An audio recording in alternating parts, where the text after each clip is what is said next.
And so private equity just felt like the right way to go because it would be ideally allowing that independence with financial backing, with relationships and connections to other organizations. And we got, again, really lucky in that we got to be really choosy and find an organization that is, everyone was like, private equity, it's awful. They will take away all your freedom. They're amazing. They're this incredible partner. They have been nothing but supportive, have really trusted in the vision for the organization. And so, that, the combination of, this vision of we still get to do things our own way and have this great financial and kind of resource partnership was what most appealed to us.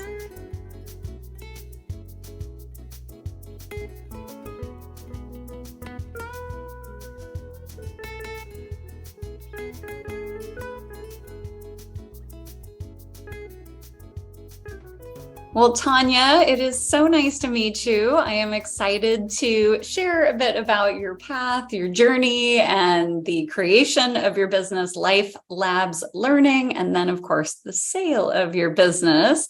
Before we get into that, give us a little background, a bit about your career path. And in our conversation right before we started recording, you talked about lots of animals. So you have some property there. Yeah, to set the stage of where I am. I'm currently on 30 acres in Pennsylvania, very rural Pennsylvania. I live with 32 animals in what we call a micro sanctuary. So we've got like rescued pigs, goats, dogs, roosters, cats. Hopefully you won't hear the roosters. This is a very different place from where I'm from Ukraine originally. We lived at one point with no indoor plumbing. Then I lived in Manhattan where I literally had a sliver in the floor where I could like see and smell our neighbors.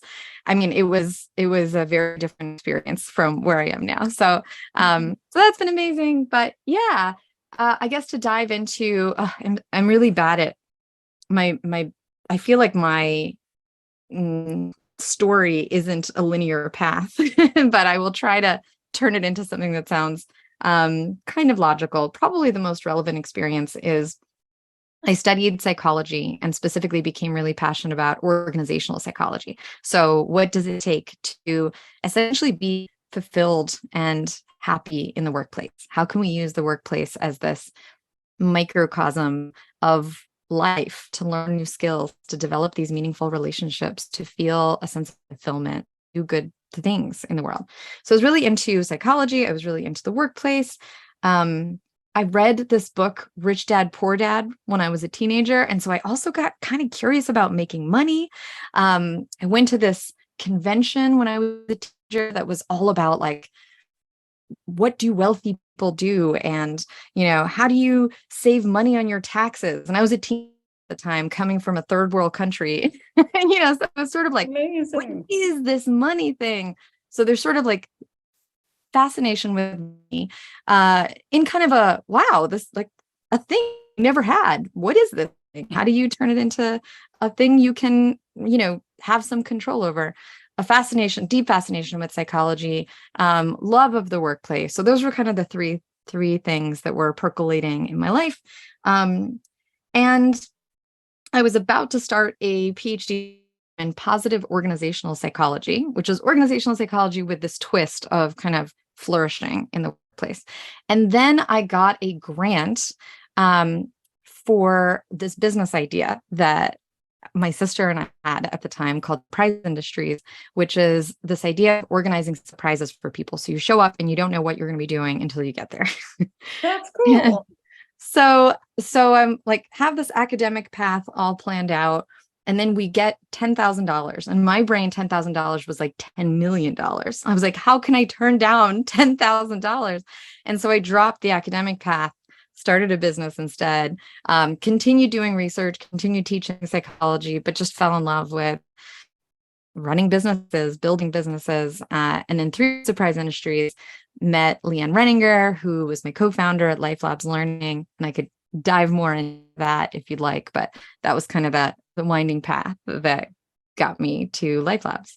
Yeah, so LifeLabs Learning did and does specialize in leadership development, particularly for organizations that are either promoting or hiring a lot of people into manager roles who potentially were great at the role before that, but have either little experience as a manager. And so they're freaking out and they're like, what even is a manager? How do I do this well? Or it's organizations that just have lots of people in leadership roles and they're all sort of doing things differently. Some are good, some not so much, or maybe they're just different norms of leadership. And so they're trying to both give people those skills and capacity and create kind of shared norms around what does leadership mean at our organization. And so at LifeLabs Learning, we studied what is it that great managers do differently. We also studied what do unusually effective teams do differently from average. And we built workshops that are hands-on, practice-based, that allow people to develop those competencies faster. Amazing. Awesome. And you had a co-founder? Yes. So Leanne Renninger, she actually went all the way on the academic path. So her PhD is in cognitive psychology. And she actually started LifeLabs before I joined as a B2C company. So it was workshops on kind of whimsical things like wisdom and to make small talk with strangers. And she's just so fascinated with kind of the skills we never learned in school that can really contribute to flourishing in everyday life. And we met because we both studied surprise psychology. So I was studying it a lot. I started a lab at that time. I don't know how they let me get away with it. I was like the least educated person doing research. We met. We basically were like, oh my gosh, we have this shared passion for leadership, for the workplace, for surprise. We wrote a book together, our first book. It's called Surprise. So we literally, I guess, wrote the book on surprise and started collaborating. So my company was doing these leadership retreats. Her company was doing these workshops. And so we actually co-created a workshop for the workplace called Surpriseology. So how do you handle surprise at work? How do you design surprise at work? And we would pair that with these surprise retreats. And that just really took off. And her background was in, psychology, curriculum design. My background was in workplace psychology. And so we just noticed that what we were doing together was just doing so much better than what either of us was doing alone. And so we kind of started on this path together of the B2B approach of workshops, starting with Surpriseology and then building out this entire curriculum of these core leadership skills. So cool. I have never heard of surprise as a field. Yeah, no, that's so cool. Yeah, it was like us studying it and this guy that died in the 1800s. It was not a popular focus area, even though maybe it is now post 2020 because it should be. It's such a fact of life. Yeah. So interesting. Cool. Well, I'm going to pick up your book. I'm super excited to learn more about that. I'm a Happiness Lab podcast listener, Dr. Santos. Yeah. And she actually wrote a blurb for our second book that we co-wrote together called The Leader Lab, which is all of the core skills and tools from our LifeLabs learning work. So I almost like have a book. I have a new book coming out in September. So I almost have like a book for the different stages of my life, of my career. That's so awesome. I love it. Well, I can't wait to read it. Thank you. So a few questions on LifeLabs. Launched around 2014. Is that right? Yep. Okay. Yeah. So Leanne was, I believe as far back as like 2012, she was doing the B2C stuff. And it was just her kind of doing things on her own, holding these workshops while having a full-time job. Then 2014 was when we officially went, okay, let's do this together. And we're actually able to switch to doing it full-time. Fantastic. Awesome. And you sold the business in March 2023. So at the time we're recording this, just a few months ago. So pretty recent, exciting. Yeah. Did you, Tania, think when you started the business, I want to build something I can sell? No, no, it's so funny. I remember we were probably 10 million in revenue in before someone was like, so what's your exit plan? And I was like, what's an exit plan? I didn't even know that that was the concept. And everyone around, I think I joined the CEO group, where CEOs kind of get together and they're supposed to give each other advice and emotional support and all this stuff. And these people were all talking about exit plans. And I was like, why is this the thing that you're doing this to not do it? It just seems so weird to me. And then I learned what it was, and I learned actually how healthy it can be, whether or not you plan to sell your business, to think about maybe exit isn't, to me is maybe not the most motivating word. Maybe it's the plan of how will you pass your business so that it continues to live beyond you being its engine. Let's use sustainability. Yeah, your sustainability plan.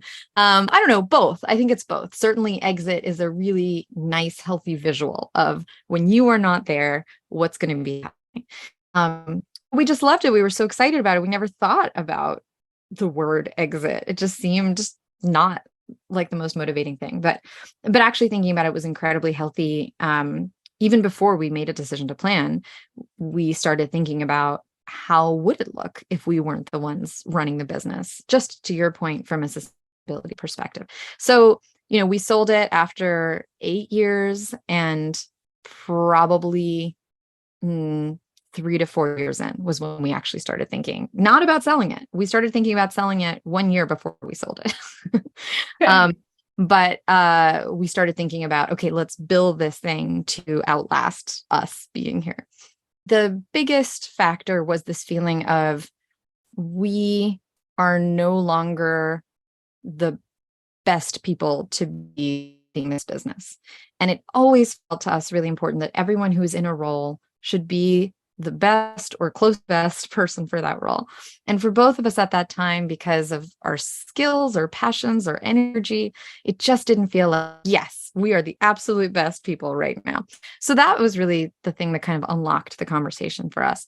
The other factor was that we had never raised any money. So it was completely bootstrapped, self-funded. And that was wonderful from a profitability perspective, from a freedom perspective. We got to about 30 million before we even started thinking about selling it, all bootstrapped. But it also meant that we carried 100% of the risk.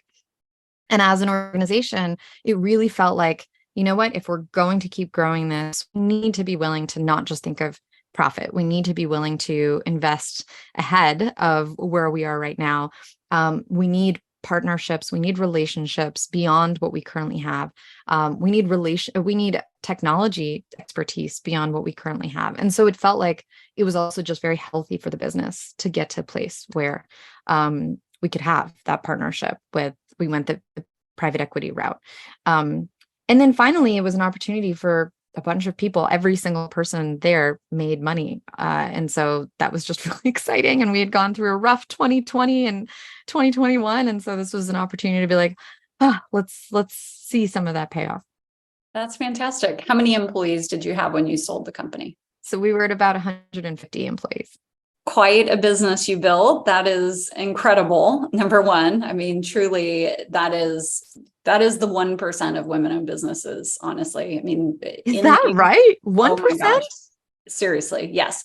Only 3% of women-owned businesses in the United States even break the $1 million in sales mark.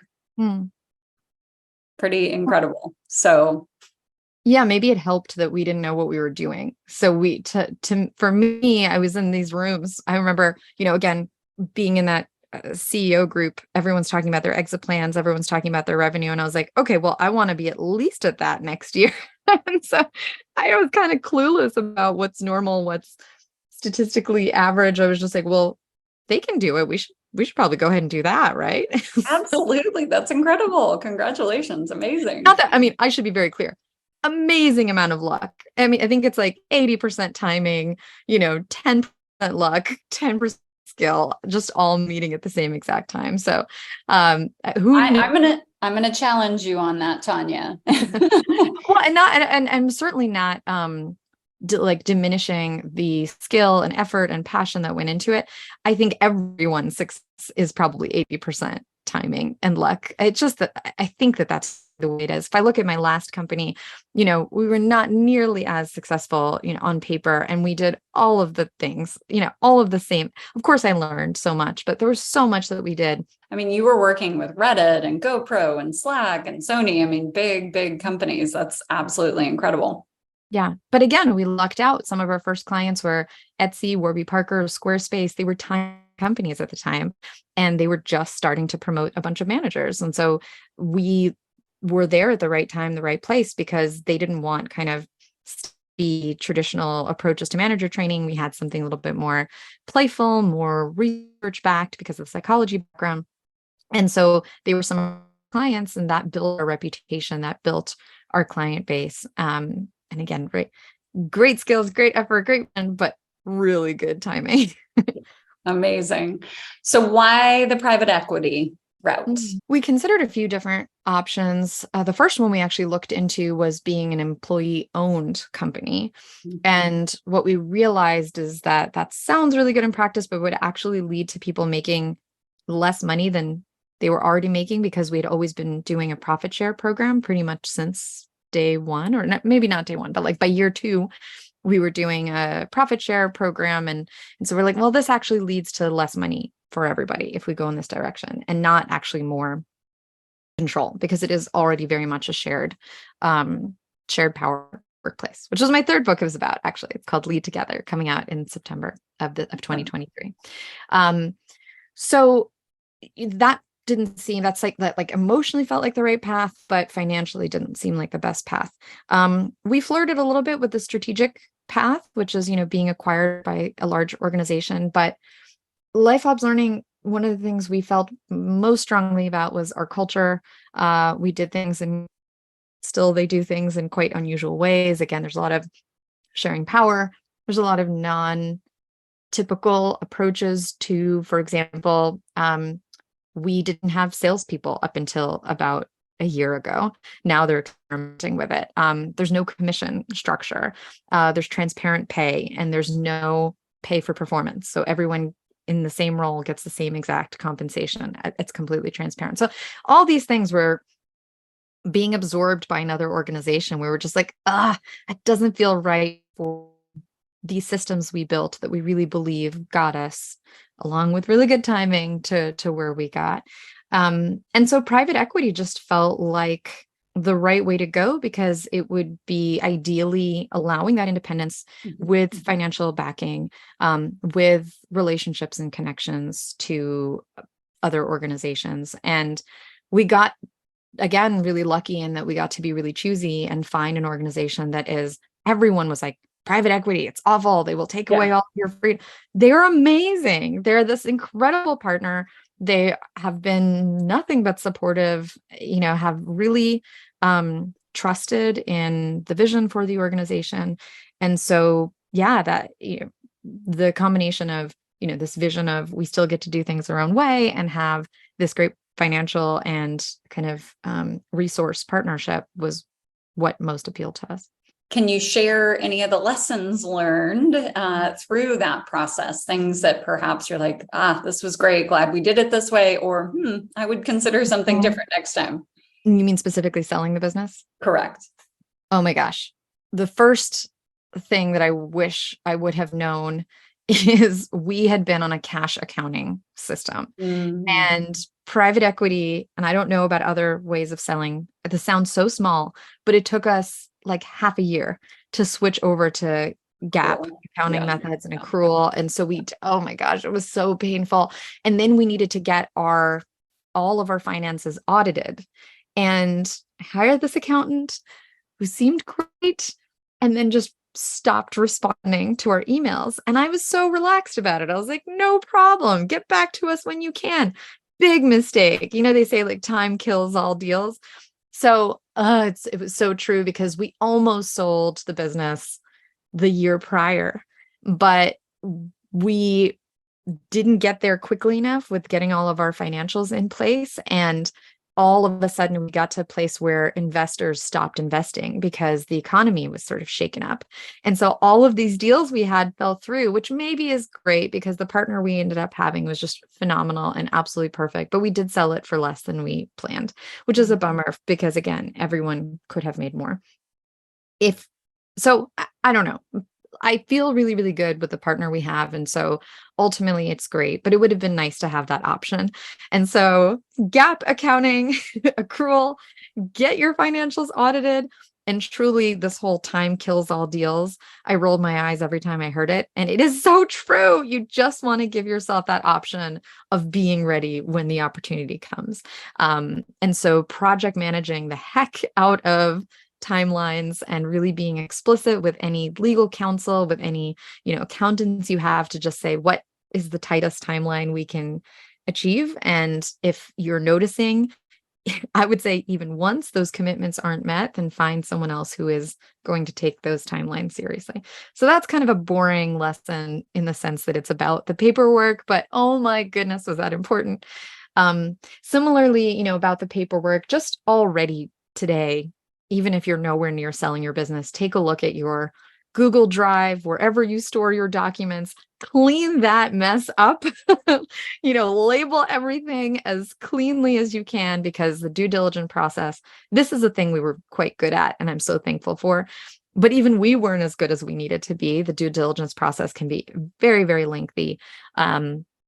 And they will ask for the most random things, like send us a contract with this very specific client from 2015, to just have your data so clean, so organized, every agreement you have, save it, label it, all of that will just save you so much time and headache. So let's go back to this private equity firm. You had been talking to a few other folks, time killed the deal. How did you ultimately find this private equity firm, or did they find you? And then talk about, did you explore working with brokers? Like, how did you explore this, the different exit paths?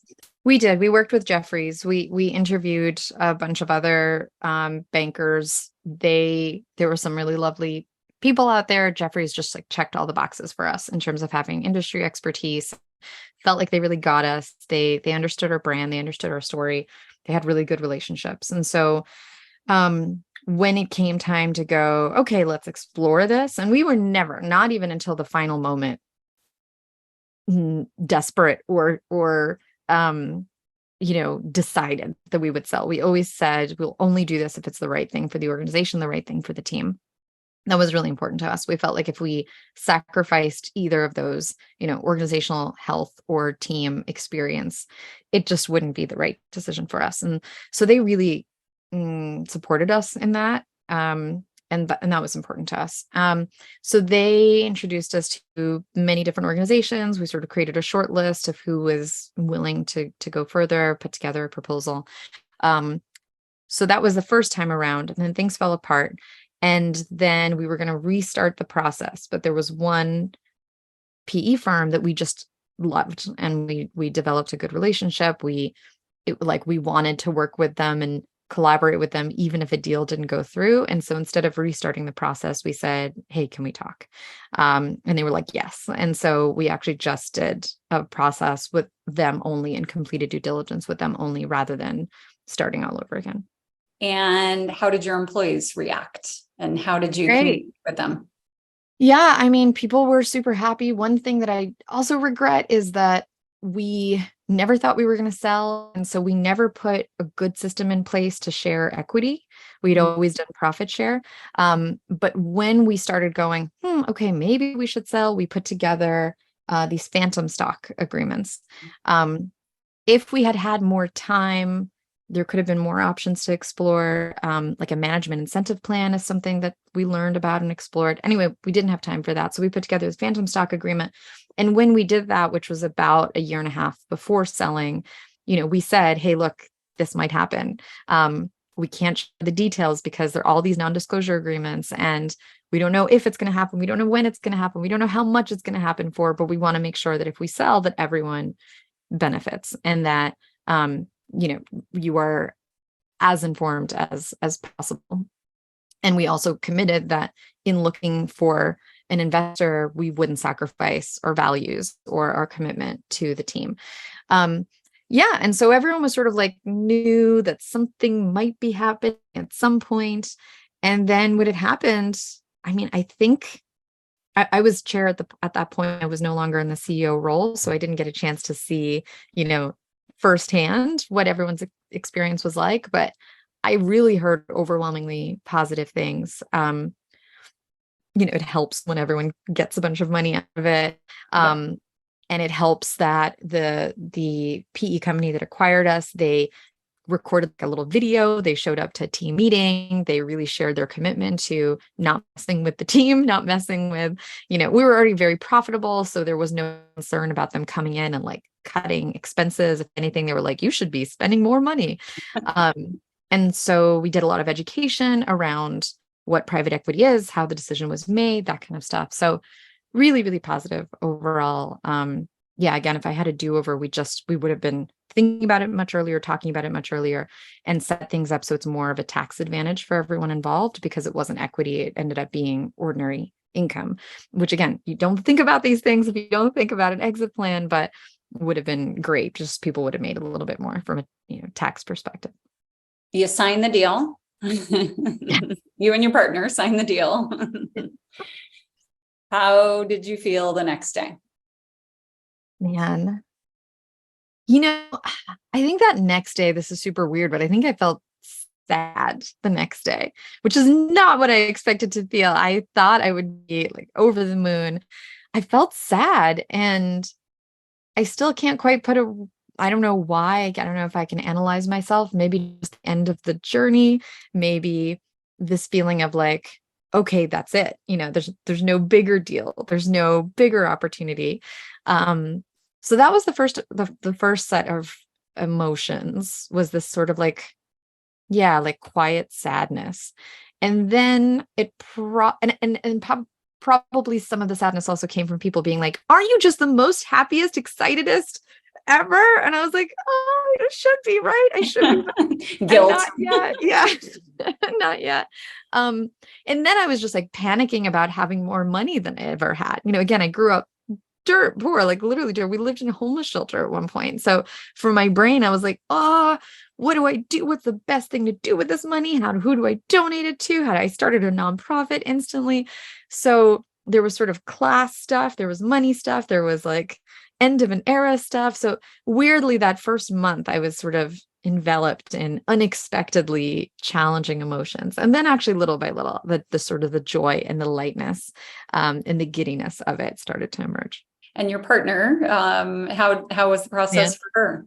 Oh, totally different. She's like surfing every day in Hawaii and just like joyful and relaxed and so happy. So I think we handled it quite differently. For her, it was also quite emotional, but mostly I think she felt more of the joy quicker. I think my approach was sort of ensnared in a bunch of identity stuff that, still had to work through. She had a healthier, I think, reaction. What was next for you, and what are you doing now? I mean, it's only been a few months. You have a book coming out in September. Yeah. That's exciting. I thought I was going to take a year off. I just didn't. I think I took like a week off. So that was a bit of a fail. If you're listening, when you're sort of in this situation, just take time off. I would really recommend taking time off. What's next? I wrote a book in the midst of this happening. It comes out in September of this year. It's called Lead Together, Stop Squirreling Away Power and Build a Better Team. And it's a story of a squirrel who is battling a forest recession. And he is used to this very like top-down command and control way to lead that's just not working in this uncertain environment, and has to learn a lot of principles of leading together with people, of sharing power. And it's completely how we manage to grow the business, even though it is about a squirrel,